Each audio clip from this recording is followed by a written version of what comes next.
Persiapan mulai dilakukan tim sepak bola sekolah olahraga Negeri Sriwijaya Palembang yang turun di kejuaraan sepak bola nasional Liga Top Skor.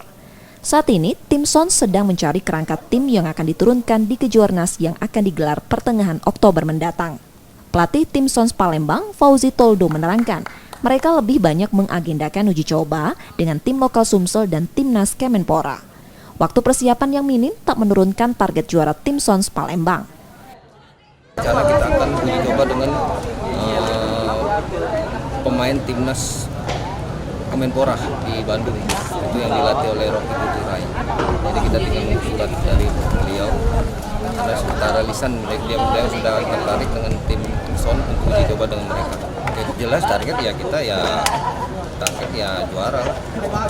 Urusan yang lain urusan nanti, yang jelas kita juara. Kejuaraan Liga Top Skor nanti, Sons Palembang rencananya membawa 20 pemain setelah kerangka tim terbentuk. Nur Muhammad, Kompas TV, Palembang, Sumatera Selatan.